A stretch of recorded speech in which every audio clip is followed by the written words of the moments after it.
Topo Athletic is committed to lifelong health and better movement. Topo builds running shoes for those who get out there every day, regardless of weather, speed, energy, or mood.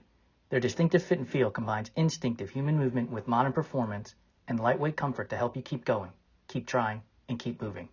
Discover the Topo difference and step into a run experience unlike any other. Hey everybody, welcome to our Tuesday Fireside Chats. We are going to have a very special conversation today with the founder and owners of Team Go Big. We'll be talking to Kyla Lupo and Elizabeth Shaw here in a moment. Let me get them onto our chat here. Please bring your questions for Kyla and Liz as we talk about and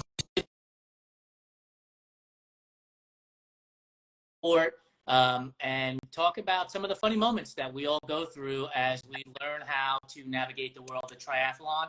And Kyla has joined us. Kyla Lupo, thank you for joining us. How are you today? I'm just great. How are you, Jason?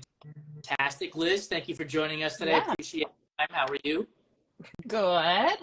I love how Instagram's like telling me like, you just joined, Liz just joined, Jason just joined. I'm like, duh. It's like I think it's my first Instagram live. It was wild and exciting for me. I know, right? It's crazy. Like all of a sudden, like when we first did this, which you guys are our 71st episode. So when we first started this, we had no idea, right? We were like, fuck it, let's just see what happens. And now, 71 episodes later, here we are. And the first time we did it, like, I just thought it would be Ohm and I talking to ourselves with our, unfortunately, I don't remember who that was, but like the name, all of a sudden it was like, boom, boom, boom, so-and-so joined, so-and-so joined, so-and-so joined. And I was like, oh, goodness, this was fun now, right?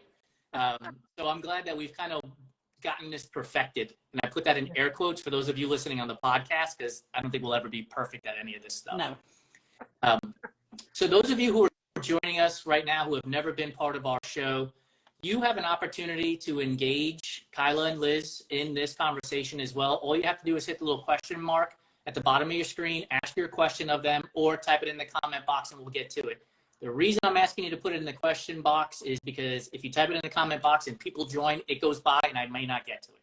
So please use the question mark box. If you have to drop off, don't worry. It'll be live on our feed when the show ends, and then it'll also be live on our website within a couple, 3 days. In addition to that, it'll be on our podcast hopefully by next Monday. Ohm isn't joining us today because he just finished Oregon 200 and he might be tired, so he can't do his job and get the podcast live right away. So, but we'll see. Just a smidge tired. Is Kyla spinning? She may not be there. So Liz, I'm going to direct this towards you instead. Sure. Green room component, you guys were laughing really hard about how you met. So I would love for you to share that story about how you met both virtually and in person, if you don't mind. Sure. Well, I will do virtually and then I'll let Kyla tell the in person. So what was it? It was pre-COVID. So I think it was 2019. I was interviewing coaches because the girl that had coached me with my first half Ironman left the industry. She's an amazing data scientist and a future author. So she didn't have the capacity to take on coaching because I think she was also at school at the time. So I started interviewing coaches and threw out a message into the Athena Facebook group, hey, looking for an Athena coach, a coach that can understand Athena athletes. We're built a little different.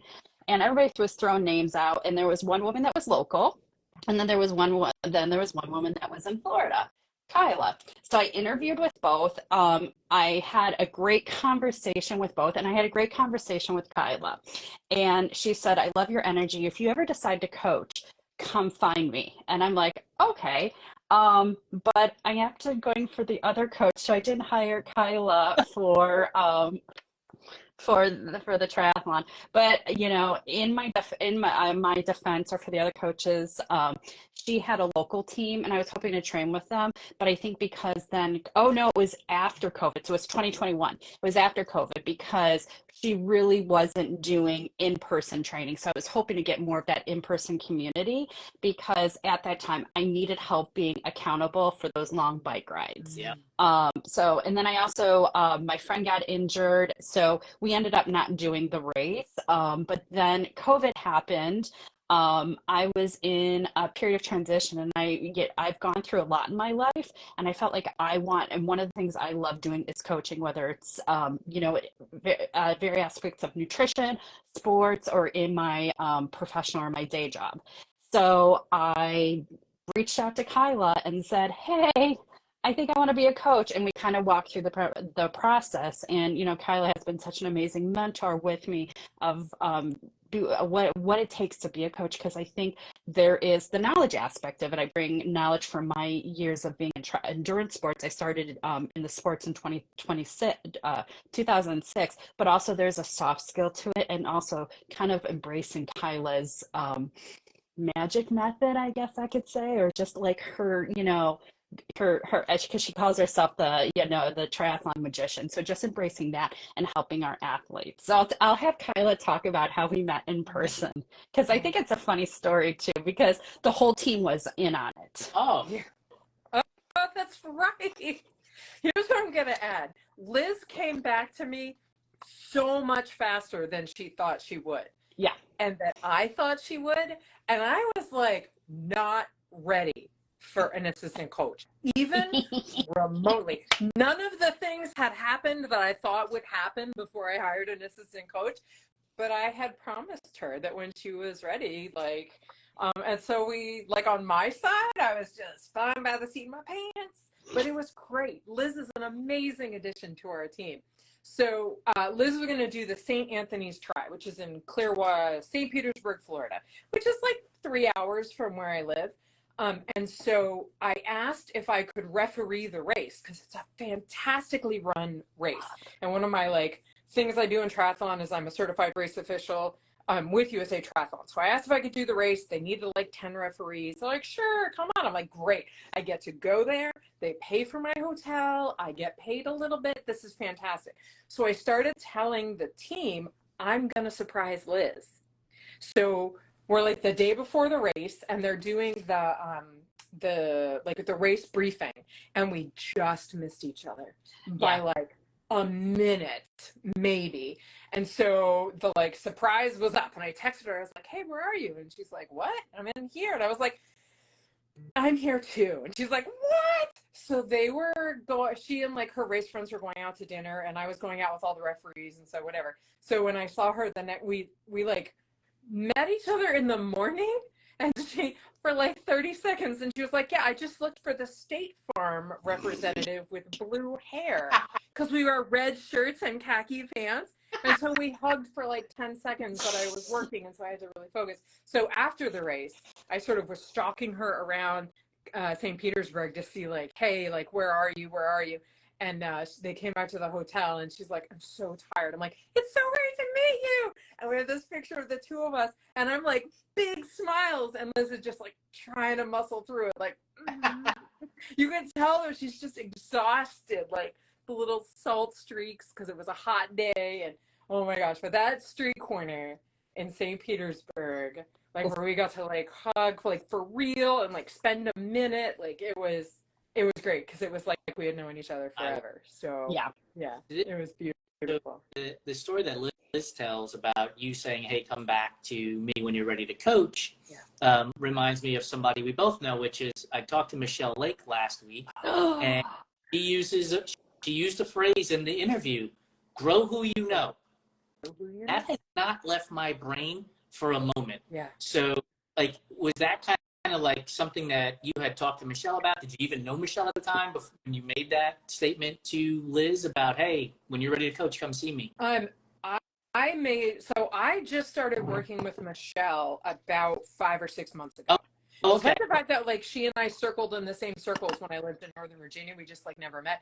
I remember talking to Liz and seeing in her genius, and knowing that she was going to come back to coaching because her heart was in that. Yeah. And I just knew that when she was ready to like sort of be mentored, that I wanted her to do that with me because she had the right heart, the right mentality. She genuinely cares about our athletes. She genuinely cares about all athletes.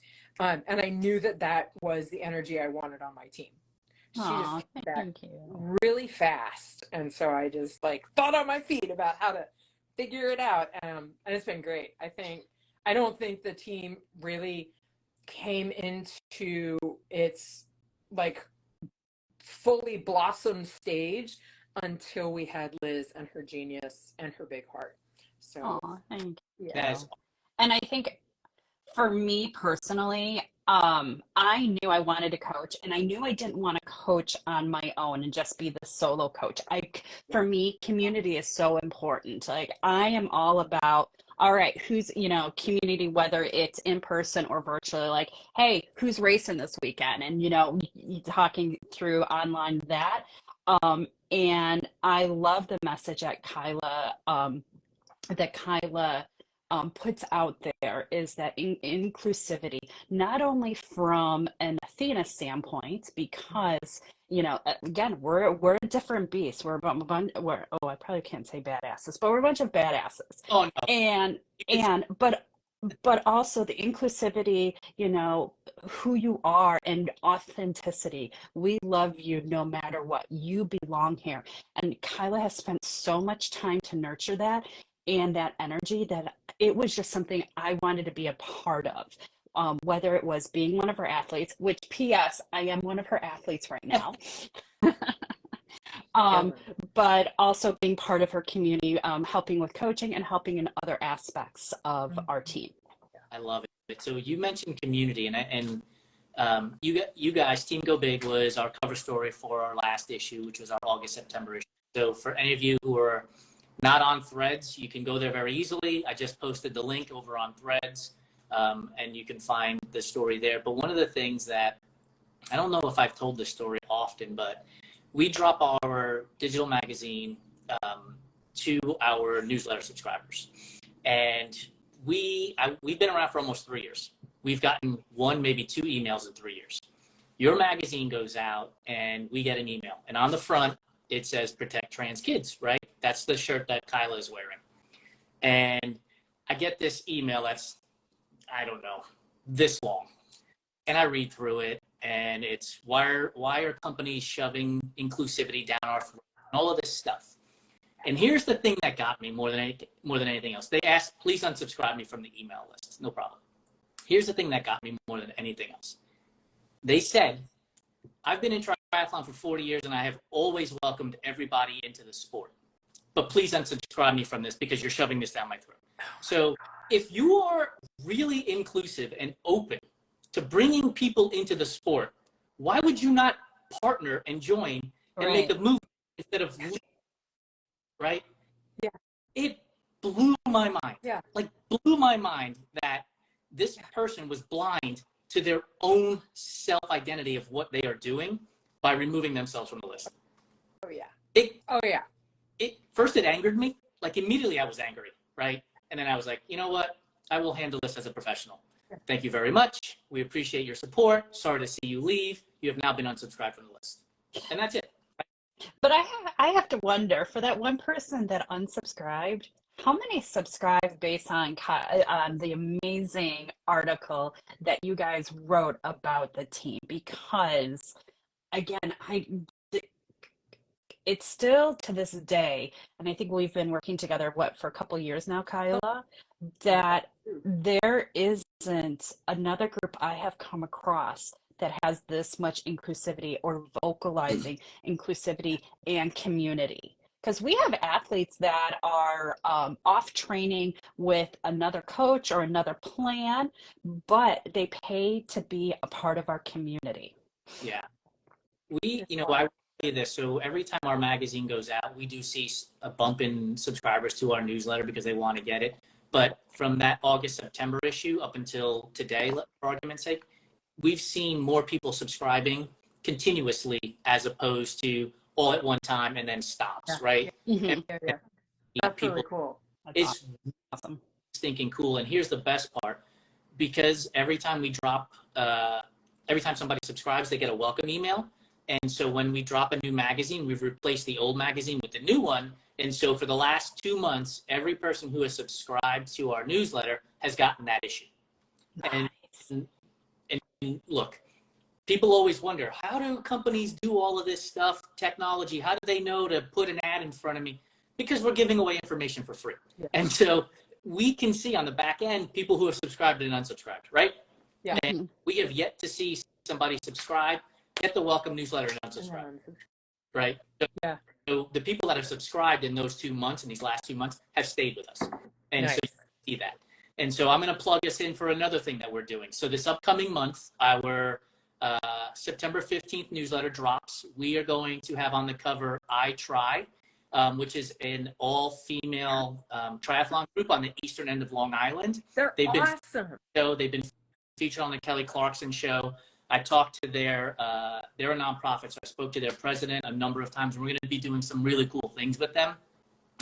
So subscribe to the newsletter. Make sure you get the next issue when it comes. And you'll get the Team Go Big new cover story with it right now too. So we're pretty excited about that. And I appreciate you guys talking about this whole inclusivity component to who you are.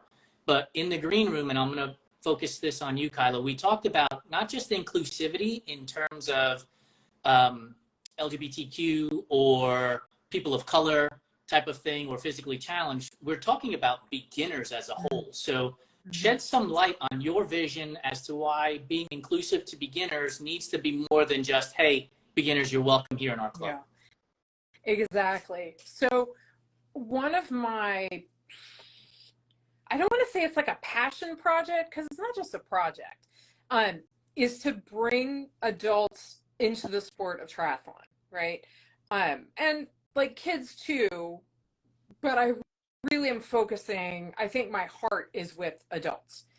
And one of the ways we can do that, or that we're sort of currently doing, is going into the single sports, going into swimming and cycling and running events, and looking for people who are ready to take that next step, right?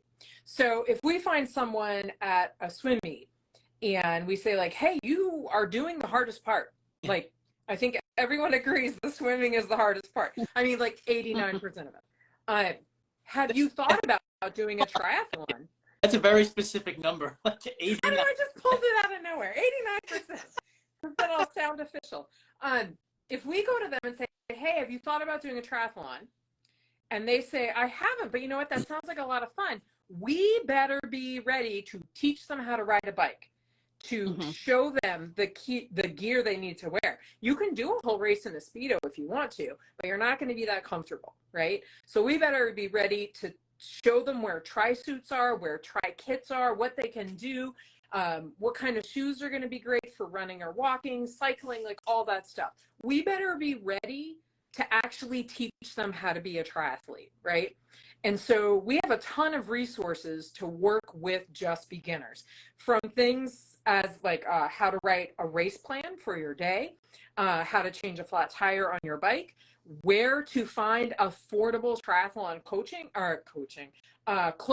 We actually have a partnership with a company called, or a nonprofit called TriThrift, and they do an amazing job getting clothing and some gear to folks who are on a budget. You're Me.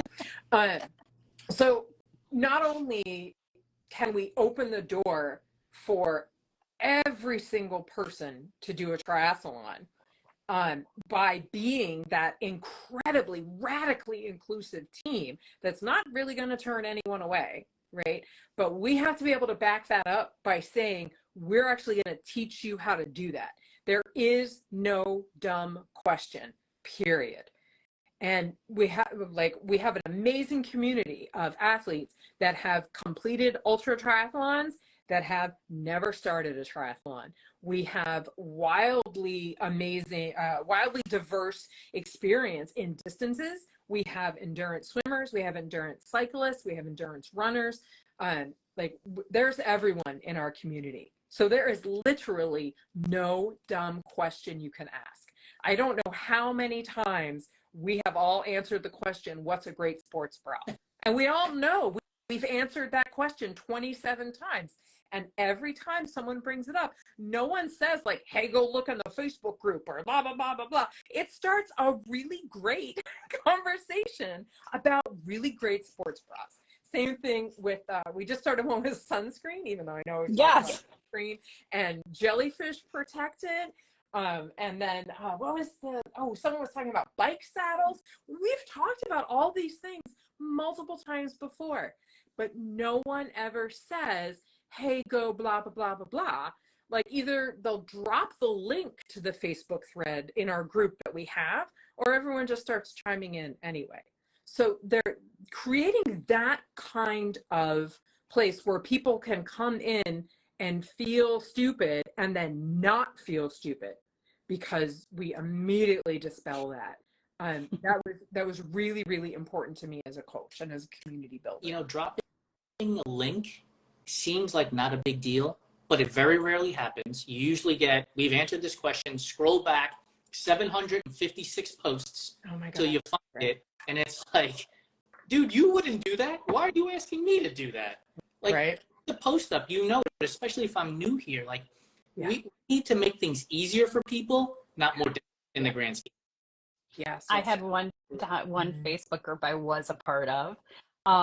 Someone asked a question and someone spent the time writing out the instructions on how to search for something on Facebook.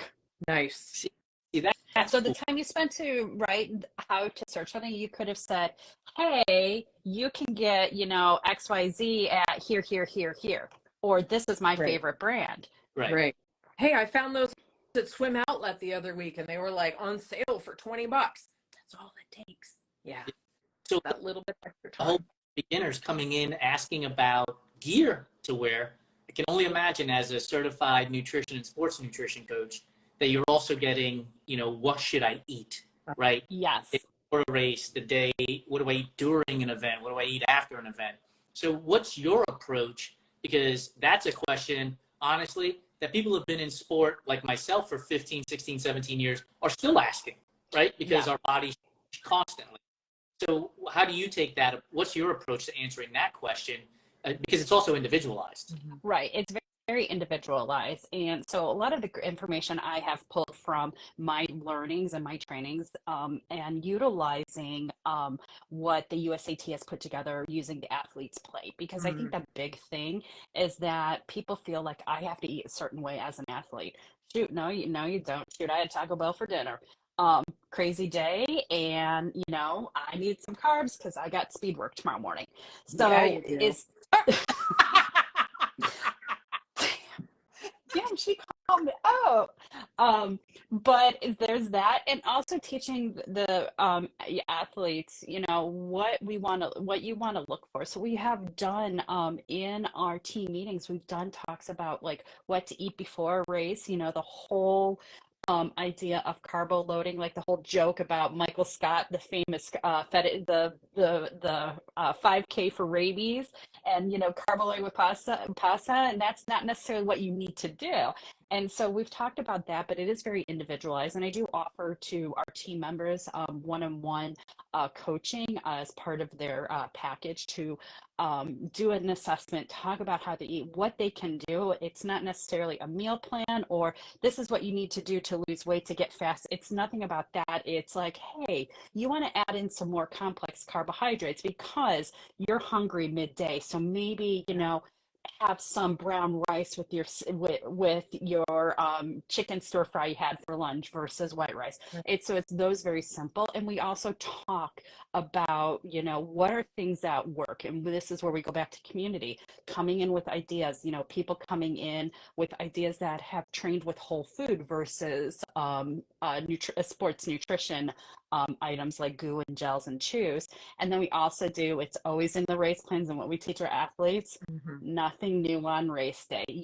As much as you are training you're training your body for the distance, you're training your stomach for that. And Jason, like you said earlier, your body has changed. What I used to use weight when I did my first half Ironman doesn't work today. So I've had to switch it up, and I've been working through that. And it took me, a couple tries to figure out what is that magic combination that's going to work for me. And it works for me. And I can give a suggestion saying, hey, Huma gel works really good because that is closest to natural food, but it might not work for someone because they prefer to use whole foods, or someone just, I don't like the taste of it. So it's all individualized, but we always, community, the one going back to the community is that we bounce ideas off of each other, and we always, share tips and tricks. Right. So two things. One, like, I'm not going to say my Ironman days are behind me, but it's been a while since I've raced an Ironman. And back then, I was purely liquid nutrition. Like, it was just easy when you're on the bike to just drink all your calories and take a gel while you're running, right? It's really super easy.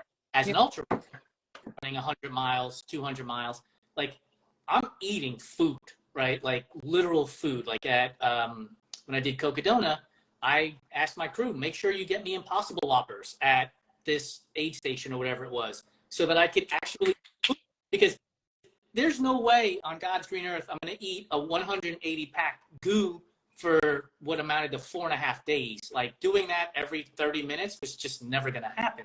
So also understand the sport that you're in. Yeah. And I would say this, if you're a beginner and you have all these questions, whether it's about gear or nutrition, join this team. And the reason why I say that is because I dealt with disordered eating when I was racing, a number of years ago, where I was always of this belief, well, I need to weigh X amount so that I can propel myself forward faster and blah, blah, blah, blah, blah. And then, 9, 10 o'clock at night, I find myself in the pantry shoveling donuts into my face because I'm starving, right? And it's not good to try to fuel your body in that way when you're training. I was training 15, 20 hours a week, and it's ridiculous. So if all of this stuff seems uber complicated, this is the kind of place you want to go. They're going to make it easier for you to understand the gear that you need and the food that you should take and why you should take it and when you should eat it. And, like Liz just said, have Taco Bell. It's okay. It's not going to ruin your day. Yeah. I will tell you this, Jason. Why I got into nutrition and why I wanted to study it is I too struggle with disordered eating. I had someone tell me, if you want to get faster, you need to diet. And I did this very extreme diet. And I lost a lot of weight, but I just became so concerned on what I was putting in my mouth and my body that I did more damage to my mental psyche than I did to my body. And it took me a long time to repair, and I still struggle with it at times. But this was the first time when I started studying nutrition, started doing this, and then also discovering the Athena community. And there's other folks out there, and discovering Kyla's team, that this is the first time that I feel confident. Like, people are like, oh, you run? Yeah, I run a 15, 16-minute mile, but I run. Right. And I feel joy. And I'm fueled, and I'm not, like you said, shoving, donuts. For me, it's cookies and chips, at 1 o'clock in the morning, because I woke up because I'm so hungry because I didn't feel. And I have learned from that, and I try to work with our athletes on sharing this information and sharing like what I can do to help you. And, all food is good food. There's no such thing as bad food or good food. Kyla, you were pointing and smiling and giving positive affirmation throughout my conversation and throughout Liz. What was striking you that you were like, yes, that, and yes, that, because those positive lead to or as a person. So that concept of, well, if you just lose X pounds, you'll be X amount faster. There are so many athletes coming out these days talking about how they had coaches telling them what to eat, things like 600 or 700 calories a day, because they would lose weight and get faster. And that was all that mattered, except that they didn't lose weight and they kind of got faster, but not really. Kara Goucher just wrote an amazing biography about how jacked up she was by her running coach, Chiz, and how it messed up her body and her relationship with food for a really long time. Yeah. And there is so many more athletes coming out and talking about them, primarily women, because we generally have like ingrained into our heads from like birth, skinny is better, skinny is healthy, and that's just not true. One of the other things that I really love about Liz as a nutritionist is she is able to give our athletes fueling and like eating guidance without numbers, if that's what they need.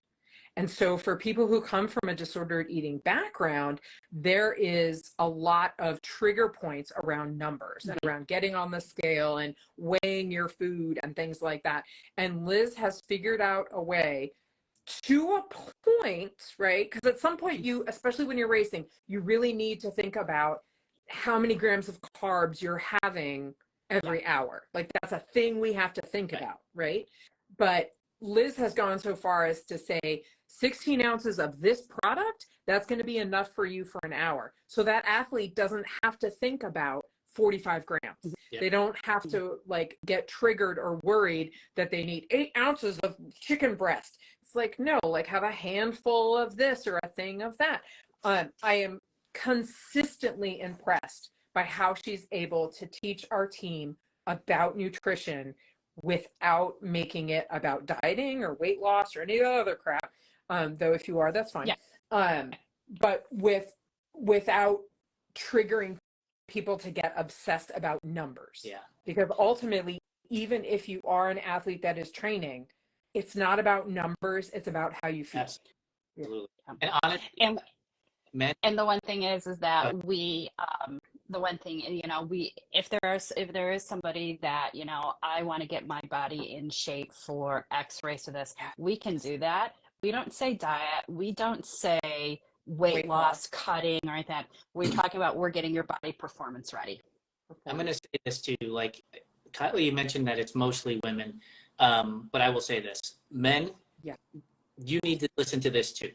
Again, I mentioned eating, and because I was like, I need to hit this number on a scale in order to show that I can run fast, swim fast, and I can cycle fast. And I was a data nerd in a way, right? Like how many watts per kilogram am I pushing on my bike? And the lower my kilograms are, and I keep my same watts, well, golly, look at that.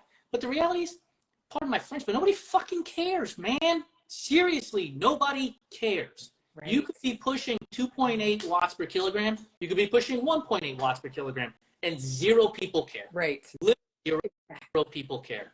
It's only you caring about whether or not somebody else might care. So let me help you out. Nobody cares. So talk to somebody. Go figure out how to fuel yourself properly so that you can actually enjoy these sports. It's just way more. It's just way too, you know. Between you guys talking about this, and we have some favorites with Fly Nutrition 3 and Kylie and her team, and Stevie Lynn talking about all of this stuff on how to fuel properly and stuff like that. There are resources. Like, go find them because you can use the help. And that goes for women, but honestly for men too. We're too busy. Absolutely. And that, you know, we got to be tougher and stronger and all of this nonsense.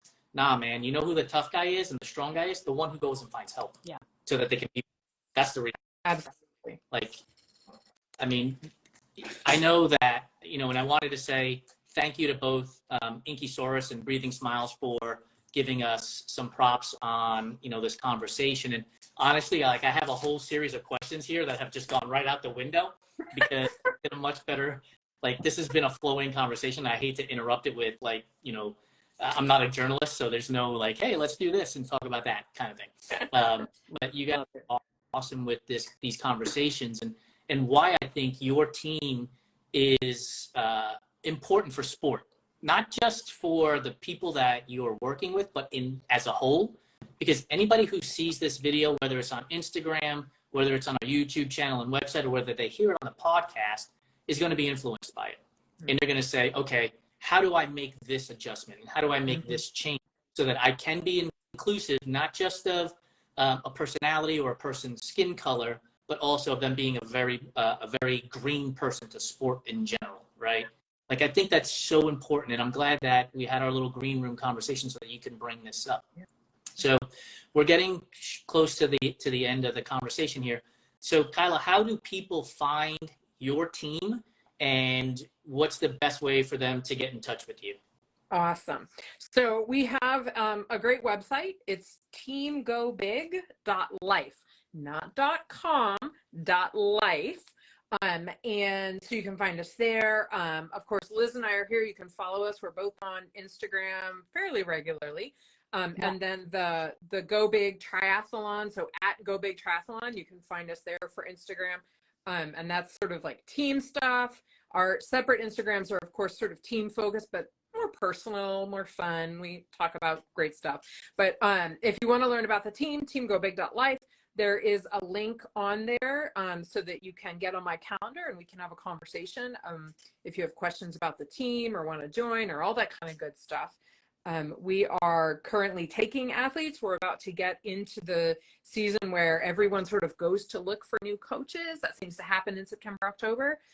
We have bandwidth and capacity for athletes. We are looking forward to growing our team. So if you're looking for a place, if you already have a coach and a plan, that is fantastic. If you're looking for community, if you're looking for a nutritionist, Liz is right next to me. That's why I'm pointing. If you're looking for just a nutritionist, like, reach out. We can meet you wherever you are and take you wherever you want to go. That's awesome. You know, neither one of you have asked me about my bus driving cup here while we've been talking. I didn't notice. What's your bus driving cup? We've all been on the struggle bus at some point in our lives, right? Oh, I love that. We've all My struggle bus. I rode with my tri bestie this morning, who's doing Atlantic City in a couple weeks, and we were joking this morning. I said, my ride is not going to be amazing, and she's like, that's okay, I'm on the struggle bus this morning. For those I don't want to be like one of those people, okay, but let's get like witchy for a second, because I am a witchy person. Oh my gosh, I'm coming out. There is a blue moon tomorrow night.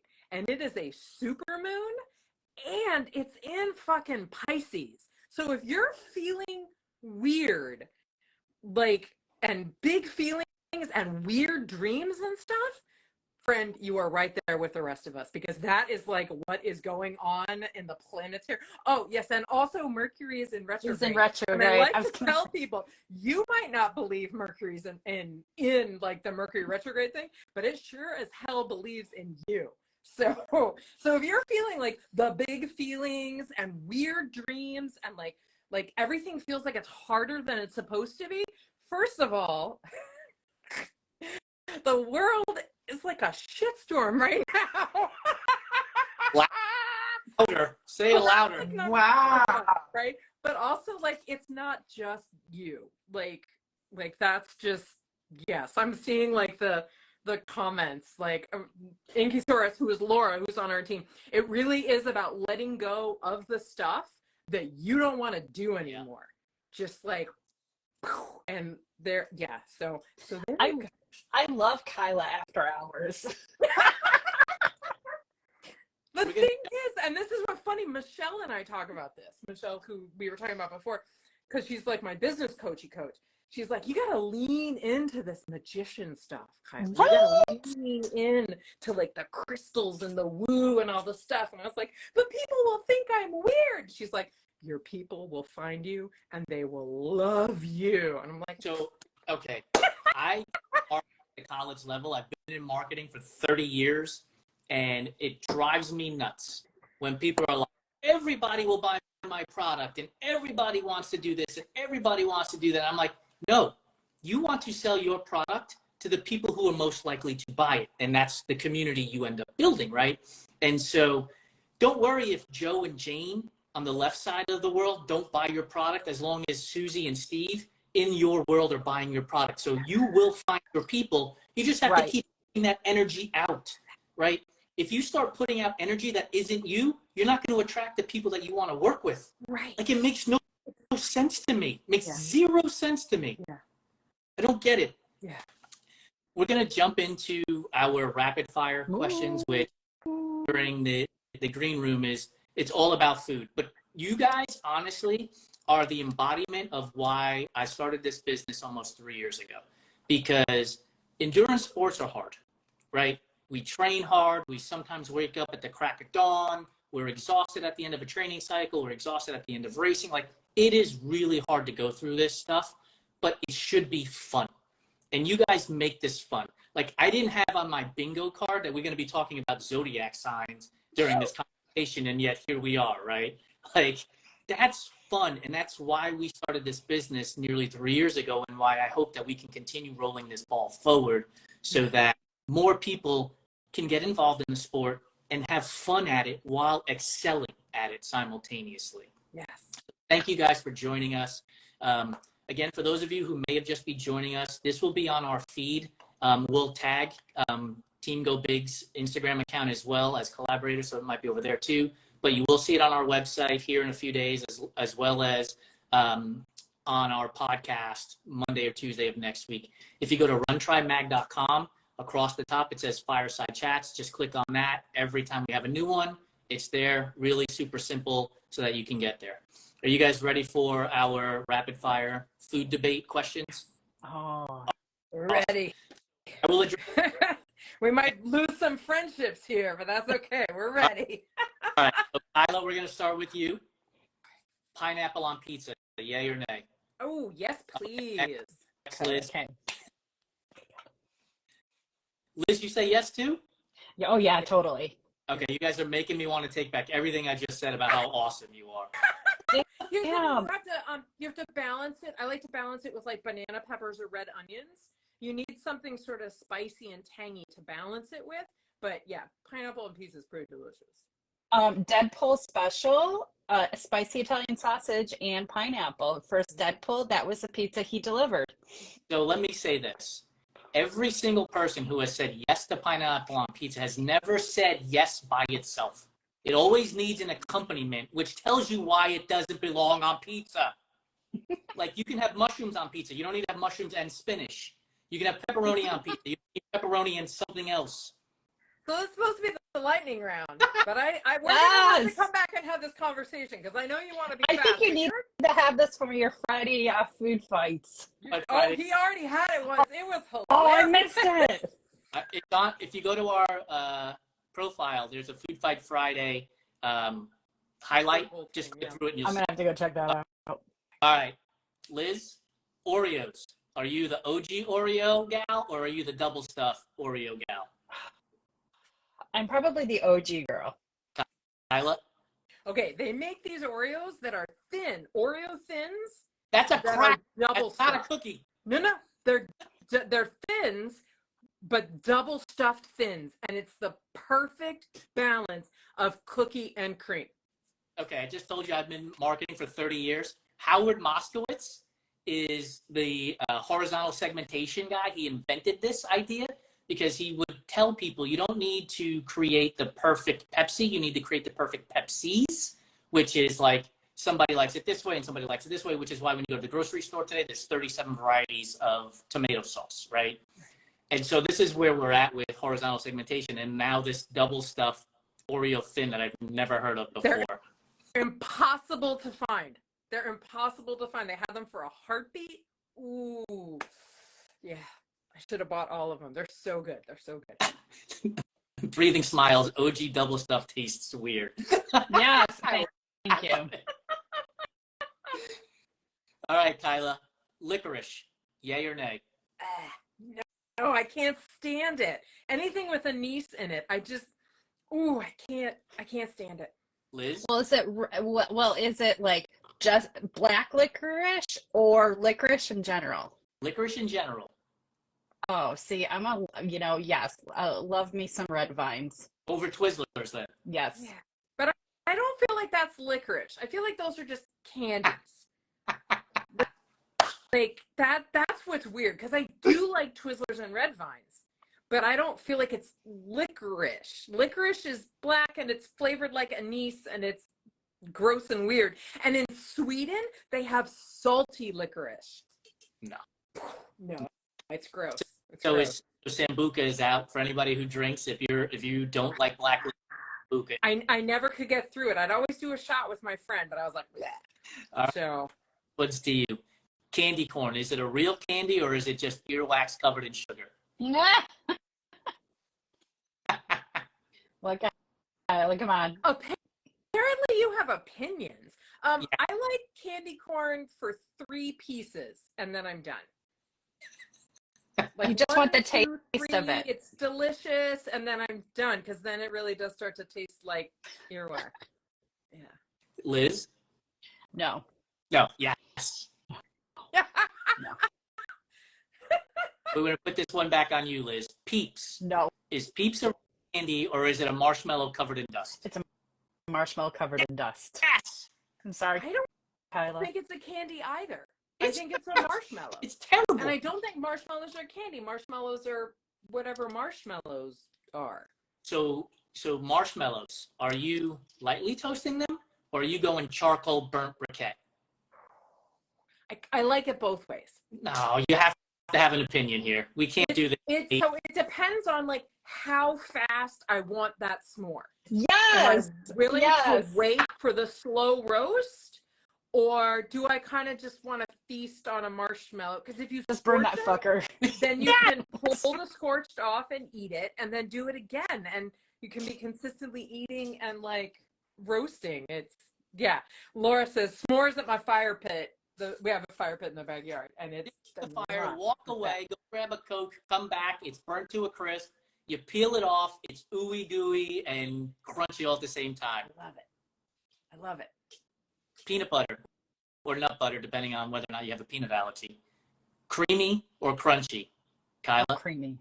Oh, sorry. I am such strong opinions. This again is the thing where I'm like, it's really brand specific. How about that? Like, I like a Jif crunchy peanut butter, but everyone knows that Jif isn't really peanut butter. It's like processed peanuts and sugar. So I like Jif crunchy. But if we're doing like the organic-y just nut butter where you have to stir it every time, that has to be smooth. I'm going to start a new business at enduranceathletesfood.com or something. And yes. It'd be so good. This is why the Food Fight Friday has been so much fun. Like, we have gotten people that are typing out paragraphs. This past week, we did pancakes, French toast, or waffles. And, like, people are like, I like pancakes on Tuesday at 6:34 in the morning. When it's cloudy out. And it's like, come on. That's so funny. All right. This one will go over to Liz again. Red velvet cake. Is that a real flavor or is it just chocolate cake covered in red food dye? You know what? I don't know what red velvet tastes like because I know, Kyla, do not judge me, girl. Do not that face. Because it doesn't taste like anything to me. Is that then weird? You haven't had real red velvet. But red velvet is a flavor. It's a because it has real red velvet has cocoa powder in it. And but that's the thing. Like less sugar to flour ratio, like. But was the cake that Dr. J made at that was real red velvet. Okay, that thing that was the beep. Yeah. That was so good. This is how awesome we all shared a house in Milwaukee last summer when we went to Age Group Nationals. And Dr. J, who is a doctor and her name is Jennifer, she brought homemade red velvet cake from like her great grandmother's recipe or something like that. And it amazing. Was the best red velvet cake I've ever had. Like, it was so good. Yeah. Yes. I see that Elizabeth says, then you haven't had real red velvet cake. Yeah, obviously. I don't know if these are all members of your team, but clearly the Facebook group or wherever you guys chat is going to go off in the next few days. You got to talk about how to eat while they're cycling and get in nutrition. And then there's going to be an eruption about whether or not you've actually ate or consumed red velvet cake in some form or fashion. Well, we always talk about what is your favorite post race meal. Like that's one of the things we've used as like topics for discussion, whether we use it as a topic for our open house that we have coming up, or when we did talk about race fueling, we did ask the team like, what was your favorite post race meal? Yeah, that's what I'm like. So go ahead and answer it. What was Kyla? your favorite post race meal? Yeah. Go ahead, Kyla. For me? Yeah, for you. You get to go first. I love burritos. But honestly, the thing that gets ranked up at the top is pizza. Like, I have to have pizza after a race, even if it's that crappy Domino's that's been sitting around for 4 hours and you could build a house with it because it's like stiff as a board and bricks. Pizza. Yeah. Nice. We always ask that question. So when we had training camp this past year, we had dinner with the pros. We had 3 professional triathletes that came and talked about being professional triathletes. It was awesome. And we asked them all, like, what is your favorite post-race meal? And it was fantastic. It was fantastic. My favorite post-race meal is meal always involves donuts. And so wherever we go for an actual meal, then we always find near the race, we always find the local mom and pop donut shop. And the best one of those was in Jupiter, Florida, which is now only like an hour 20 from my house. Jupiter Donuts in Jupiter, Florida. They were just massive and delicious. Like, they weren't just big for big sake. They were like big and delicious at the same time. It was so good. Awesome. It was the best. Yeah. Liz, I love Liz's favorite post-race meal. But you know what? So when I finished Racine, it was Giordano's Pizza. But lately, my favorite post race is burgers and beer. Love me a good beer after a race. Yeah. I think there was one funny story is that I was doing one of my last long runs before a half marathon, and I finished the run, and I came home and I'm texting and chatting with my husband, and I said, I just want an Impossible Whopper. I want Burger King. And I come home, he's like, so are you gonna go get those Whoppers? And I think I was almost like near tears, like, I don't want to get in the car. So my dear husband went to Burger King and got me an Impossible Whopper. That's love right there. Oh, That's love right there. can't beat an Impossible Whopper. Like, I was teaching at GCU, and all the students, they're 17, 18 years old. They're like, nobody eats at Burger King. Nobody eats at Burger King. And it's right when they announced this $400 million investment in their brand. And by the end of that fall semester, they were like, I can't stop going to Burger King. I can't stop going to Burger King. I'm like, right? To save money, I bought Impossible frozen patties. Yep. So when I get that hankering, my husband will make himself a regular burger, and then I'll have my Impossible because I can't afford to go to Burger King because let me tell you about prices. Yeah. $30. Fast food is expensive now. What happened to like 29-cent bean and cheese burritos at Taco Bell, please and thank you? That's like how I fed myself through college. It's crazy. And now it's like $2.49. I'm like, what? Yeah, right? What? Crazy. All right, back to our rapid fire. Yes. Liz, ice cream. Favorite flavor is? Oh. Trader Joe's banana pudding ice cream. It is phenomenal. If you love banana ice cream, oh, it's so delicious. Oh, it's so good. Kyla? See, I've been off ice cream for a while because I'm like, the dairy and the fat together were bothering my stomach. And so I've been like auditioning different ones. And Ben & Jerry's has made some really, really delicious stuff. They're like my go-to. They're my best friends. But I just got at the store yesterday. Johnny Pops is a great brand, and they have an oat milk strawberries and cream popsicle. Ooh. Yeah. Oh. So I'm like, I have to, and only one store. We just got a Sprouts farmers market here, and they carry all the cool stuff. And so I'm like, that's the only place to get it now. Like, yeah.